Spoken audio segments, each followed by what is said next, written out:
ಶ್ರೀ ಗುರುಭ್ಯೋ ನಮಃ. ಗಂ ಗಣಪತಿಯೇ ನಮಃ. ಮಾತೃದೇವೋ ಭವ. ನಮ್ಮೆಲ್ಲ ವೀಕ್ಷಕ ಪ್ರಭುಗಳಿಗೆ ಬೀಟ್ಸ್ ಆಫ್ ಇಂಡಿಯಾ ಕನ್ನಡ ಚಾನಲ್ನ ವತಿಯಿಂದ ನಮಸ್ತೆ. ಯಾರೆಲ್ಲ ಈ ವಿಡಿಯೋ ನೋಡ್ತಿದ್ದೀರಿ ತಮ್ಮೆಲ್ಲರಲ್ಲಿ ನನ್ನ ವಿನಂತಿ, ದಯವಿಟ್ಟು ನಮ್ಮ ಚಾನಲನ್ನು ಈಗಲೇ ಸಬ್ಸ್ಕ್ರೈಬ್ ಮಾಡಿಕೊಳ್ಳಿ, ಹಾಗೆ ಲೈಕ್ ಮಾಡಿ, ಮತ್ತು ನಿಮ್ಮ ಅಭಿಪ್ರಾಯವನ್ನು ಕಾಮೆಂಟ್ ರೂಪದಲ್ಲಿ ತಿಳಿಸುವುದನ್ನು ಮರಿಬೇಡಿ ಎಂದು ಕೇಳಿಕೊಳ್ಳುತ್ತಾ ಬನ್ನಿ ಈಗ ವಿಡಿಯೋ ಶುರು ಮಾಡೋಣ.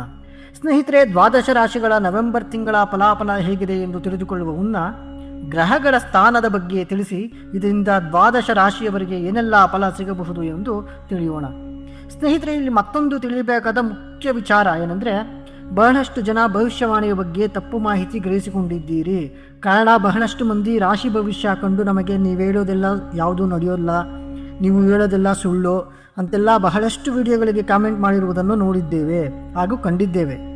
ಸ್ನೇಹಿತರೆ, ನಿಮಗೆ ಈ ವಿಡಿಯೋ ಮೂಲಕ ತಿಳಿಯಪಡಿಸುವುದು ರಾಶಿ ಭವಿಷ್ಯ ಎನ್ನುವಂಥದ್ದು ವೈಯಕ್ತಿಕವಾದದ್ದಲ್ಲ. ಅಂದರೆ ನಿಮ್ಮ ವೈಯಕ್ತಿಕವಾಗಿ ಯಾರಿಗೂ ನಾವು ಜಾತಕವನ್ನು ಹೇಳ್ತಾ ಇಲ್ಲ, ಇದನ್ನು ಸಾರಾಸಗಟಾಗಿ ಹೇಳುವಂಥದ್ದು.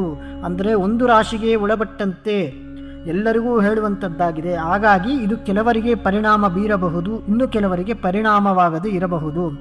ಆದ ಕಾರಣ ನಿಮ್ಮ ಜನ್ಮ ಜಾತಕ ಒಮ್ಮೆ ಪರಿಶೀಲಿಸಿ, ರಾಶಿ ಭವಿಷ್ಯ ನೋಡಿ ಪರಿಹಾರಗಳೇನಾದರೂ ಇದ್ದಲ್ಲಿ ಅದನ್ನು ಪರಿಶೀಲಿಸಿಕೊಳ್ಳಿ, ಆಗ ಎಲ್ಲವೂ ಸರಿ ಹೋಗಲಿದೆ ಎಂದು ಹೇಳುತ್ತಾ ಬನ್ನಿ ಈಗ ಗ್ರಹಗಳ ಸ್ಥಾನದ ಬಗ್ಗೆ ನೋಡೋಣ. ಮೊದಲನೆಯದಾಗಿ ಗುರುಗ್ರಹ ಕಟಕ ರಾಶಿಯಲ್ಲಿ ಪ್ರಯಾಣ ಬೆಳೆಸಿದ್ದಾರೆ. ಇನ್ನು ಹಾಗೆ ಕೇತುಗ್ರಹ ಸಿಂಹ ರಾಶಿಯಲ್ಲಿದ್ದಾರೆ. ಇನ್ನು ಸ್ವಂತ ರಾಶಿಯಲ್ಲಿ ಶುಕ್ರದೇವ ಅಂದರೆ ತುಲಾ ರಾಶಿಯಲ್ಲಿ ಶುಕ್ರ ಪ್ರಯಾಣ ಮಾಡ್ತಿದ್ದಾರೆ. ಇನ್ನು ಅದೇ ರೀತಿ ಕುಜಗ್ರಹ ಸಹ ತನ್ನ ಸ್ವಂತ ಮನೆ ವೃಶ್ಚಿಕ ರಾಶಿಯಲ್ಲಿದ್ದಾರೆ. ಇನ್ನು ಇವರೊಟ್ಟಿಗೆ ಬುಧಗ್ರಹ ವಕ್ರನಾಗಿ ಮತ್ತು ರವಿಗ್ರಹ ಇದೇ ತಿಂಗಳು 16ನೇ ತಾರೀಕು ಅಂದರೆ 16ನೇ ತಾರೀಕು ನವೆಂಬರು ವೃಶ್ಚಿಕ ರಾಶಿಗೆ ಪ್ರಯಾಣ ಬೆಳೆಸಲಿದ್ದಾರೆ. ಹಾಗೆ ರಾಹುಗ್ರಹವನ್ನು ನೋಡೋದಾದರೆ ಯಥಾಸ್ಥಿತಿ ಕುಂಭರಾಶಿಯಲ್ಲಿ ಮುಂದುವರಿಯುತ್ತಿದ್ದಾರೆ. ಇನ್ನು ಶನಿಗ್ರಹ ನಿಮಗೆಲ್ಲರಿಗೂ ತಿಳಿದಿರುವಂತೆ ಮೀನರಾಶಿಯಲ್ಲಿ ಪ್ರಯಾಣ ಮಾಡ್ತಿದ್ದಾರೆ. ಇವೆಲ್ಲವೂ ಈ ತಿಂಗಳ ಗ್ರಹಗಳ ಸ್ಥಾನ ಬದಲಾವಣೆ.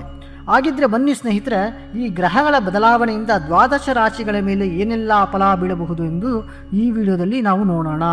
ವೃಶ್ಚಿಕ ರಾಶಿಯವರಿಗೆ ನವೆಂಬರ್ 2025 ಪ್ರಕಾರ ಹೇಗಿದೆ ಅಂತ ನೋಡೋದಾದರೆ, ಈ ತಿಂಗಳ ಮೊದಲ ಭಾಗದಲ್ಲಿ ನಿಮ್ಮ ವೃತ್ತಿಪರ ಮನೆಯ ಅಧಿಪತಿಯು 12ನೇ ಮನೆಯಲ್ಲಿ ದುರ್ಬಲಗೊಳ್ಳುವುದನ್ನು ಮುಂದುವರಿಸುತ್ತಾನೆ. ಇದು ಸಾಮಾನ್ಯವಾಗಿ ಅನುಕೂಲಕರ ಪರಿಸ್ಥಿತಿಯಲ್ಲ. ಅಂತಹ ಪರಿಸ್ಥಿತಿಯಲ್ಲಿ ನಿಮ್ಮ ವೃತ್ತಿ ಜೀವನದಲ್ಲಿ ಹೇಗಿದೆ ಅಂತ ಅನ್ನೋದಾದರೆ, ನೀವು ತೊಂದರೆಗಳನ್ನು ಅಥವಾ ಅಡೆತಡೆಗಳನ್ನು ಅನುಭವಿಸಬಹುದು.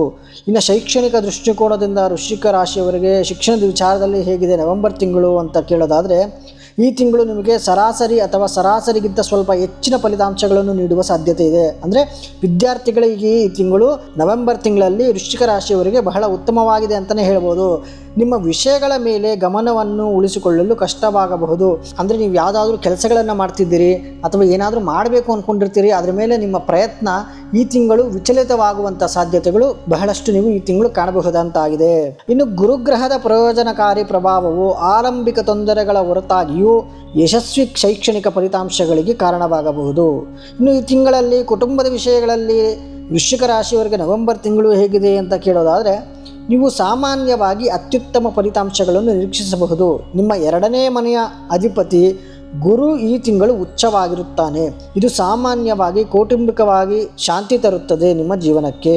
ಇನ್ನು ನವೆಂಬರ್ನಲ್ಲಿ ವೃಶ್ಚಿಕ ರಾಶಿಯವರಿಗೆ ಪ್ರೀತಿಯ ಜೀವನಕ್ಕೆ ಬಂದಾಗ ಹೇಗಿದೆ ಅಂತ ಕೇಳೋದಾದರೆ, ನಿಮ್ಮ 5ನೇ ಮನೆಯ ಅಧಿಪತಿ ಗುರು ಪ್ರೀತಿಯಲ್ಲಿ ಸಾಮಾನ್ಯವಾಗಿ ಧನಾತ್ಮಕ ಪರಿಸ್ಥಿತಿಗಳನ್ನು ಸೂಚಿಸುವ ಉತ್ತುಂಗದಲ್ಲಿ ಉಳಿಯುತ್ತಾನೆ. ಹಾಗಾಗಿ ಯಾರೆಲ್ಲ ವೃಶ್ಚಿಕ ರಾಶಿಯವರು ಪ್ರೀತಿಯ ಸಂಬಂಧದಲ್ಲಿ ಇರ್ತಾರೆ, ಈ ತಿಂಗಳು ನಿಮಗೆ ಬಹಳ ಉತ್ತಮವಾಗಿದೆ ಅಂತಲೇ ಹೇಳ್ಬೋದು. ಯಾರೆಲ್ಲ ಮದುವೆಗಾಗಿ ಒಪ್ಪಿಸಬೇಕು ನಿಮ್ಮ ತಂದೆ ತಾಯಿಯನ್ನು ಅಂತ ಅಂದ್ಕೊಂಡಿರ್ತೀರಿ, ಪ್ಲ್ಯಾನ್ ಮಾಡಿರ್ತೀರಿ, ಇವೆಲ್ಲ ಈ ತಿಂಗಳು ಅದನ್ನು ಹೇಳುವಂಥದ್ದು, ನಿಮ್ಮ ತಂದೆ ತಾಯಿಗೆ ಹೇಳುವಂಥದ್ದು ಈ ತಿಂಗಳು ಬಹಳ ಉತ್ತಮ ಫಲಿತಾಂಶಗಳನ್ನು ನಿಮ್ಮ ತಂದೆ ತಾಯಿಯಿಂದ ಪಡೆಯುವಂಥ ಸಾಧ್ಯತೆಗಳು ಈ ತಿಂಗಳು ವೃಶ್ಚಿಕ ರಾಶಿಯವರಿಗೆ ಬಹಳ ಏರಳವಾಗಿ ಕಾಣಬಹುದು ಅಂತಲೇ ಹೇಳ್ಬೋದು. ಇನ್ನು ನಿಮ್ಮ ಲಾಭದ ಮನೆಯ ಅಧಿಪತಿ ಬುಧ ಈ ತಿಂಗಳು ಉತ್ತಮ ಆರ್ಥಿಕ ಪರಿಸ್ಥಿತಿಯಲ್ಲಿಲ್ಲ ಎಂದು ತಿಳಿಸುತ್ತಿದೆ. ಹಾಗಾಗಿ ಅದರ ಸವಾಲುಗಳ ಹೊರತಾಗಿಯೂ ಧನಾತ್ಮಕ ಆರ್ಥಿಕ ಫಲಿತಾಂಶಗಳನ್ನು ಸಾಧಿಸಲು ನೀವು ಬುಧವನ್ನು ಪ್ರಾರ್ಥಿಸಬೇಕು. ಬುಧವನ್ನು ಪ್ರಾರ್ಥಿಸೋದು ಅಂದರೆ ಹೇಗೆ ಅಂದರೆ ಗಣೇಶನಿಗೆ ನೀವು ಪ್ರಾರ್ಥಿಸುವಂಥದ್ದು ಅಥವಾ ಗಣೇಶನ ಮಂತ್ರ ಹೇಳಿಕೊಳ್ಳುವಂಥದ್ದು, ನೀವು ಗಣೇಶನ ದೇವಸ್ಥಾನಕ್ಕೆ ಹೋಗಿ ಬರುವಂಥದ್ದು ಈ ತಿಂಗಳು ನಿಮಗೆ ಬಹಳ ಉತ್ತಮವಾಗಿ ಒಂದು ಪರಿಹಾರ ಅಂತಲೇ ಹೇಳ್ಬೋದು. ಇನ್ನು ನವೆಂಬರ್ ನಿಮಗೆ ಸರಾಸರಿ ಅಥವಾ ಸ್ವಲ್ಪ ಆರೋಗ್ಯದ ಫಲಿತಾಂಶಗಳನ್ನು ನೀಡಬಹುದು ಆರೋಗ್ಯದ ವಿಚಾರದಲ್ಲಿ ನೋಡೋದಾದರೆ. ಹಾಗಾಗಿ ನಿಮ್ಮ ಗ್ರಹಗಳ ಜೋಡಣೆಯು ಪ್ರತಿಕೂಲವಾಗಿದ್ದರೆ ನೀವು ತಲೆನೋವು, ಜ್ವರ ಮತ್ತು ಇತರ ರೋಗ ಲಕ್ಷಣಗಳನ್ನು ಅನುಭವಿಸಬಹುದು. ಹಾಗಾಗಿ ಈ ತಿಂಗಳು ನೀವು ಆರೋಗ್ಯದ ವಿಚಾರದಲ್ಲಿ ಸ್ವಲ್ಪ ಏರಿಳಿತಗಳಾಗುವಂಥ ಒಂದು ಸಮಸ್ಯೆಗಳು ನಿಮಗೆ ಕಾಣಬಹುದಾಗಿದೆ. ಹಾಗಾಗಿ ನೀವು ಆರೋಗ್ಯದ ವಿಚಾರದಲ್ಲಿ ಸ್ವಲ್ಪ ಎಚ್ಚರಿಕೆಯಿಂದ ಇರಬೇಕು ಅಂತಲೇ ಹೇಳ್ಬೋದು ಈ ತಿಂಗಳು ವೃಶ್ಚಿಕ ರಾಶಿಯವರು ನವೆಂಬರ್ ತಿಂಗಳಲ್ಲಿ. ಇನ್ನು ಪರಿಹಾರವೇನು ಗುರುಗಳೇ ಅಂತ ಕೇಳೋದಾದರೆ, ನವೆಂಬರ್ ತಿಂಗಳು ವೃಶ್ಚಿಕ ರಾಶಿಯವರಿಗೆ ಹನುಮಾನ್ ಚಾಲಿಸವನ್ನು ನಿಯಮಿತವಾಗಿ ನೀವು ಪಠಿಸುವಂಥದ್ದು ಬಹಳ ಉತ್ತಮ ಪರಿಹಾರ ಅಂತಲೇ ಹೇಳ್ಬೋದು ನವೆಂಬರ್ ತಿಂಗಳಲ್ಲಿ ವೃಶ್ಚಿಕ ರಾಶಿಯವರಿಗೆ. ಇದಿಷ್ಟು ವೃಶ್ಚಿಕ ರಾಶಿಯವರ ನವೆಂಬರ್ ತಿಂಗಳ ಮಾಸಿಕ ಜಾತಕವಾಗಿತ್ತು. ಹಾಗಿದ್ರೆ ಬನ್ನಿ ಸ್ನೇಹಿತರೆ, ಈ ವಿಡಿಯೋ ಮುಗಿಸುವಂಥ ಸಮಯ ಬಂದಿದೆ. ಸರ್ವರಿಗೂ ಒಳಿತೆಯಾಗಲಿ ಎಂದು ಹೇಳಿಕೊಳ್ಳುತ್ತಾ ಸರ್ವೇ ಜನ ಸುಖಿನೋ ಭವಂತು, ಸಮಸ್ತ ಸನ್ಮಂಗಳಾನಿ ಭವಂತು. ಶ್ರೀಕೃಷ್ಣಾರ್ಪಣಮಸ್ತು.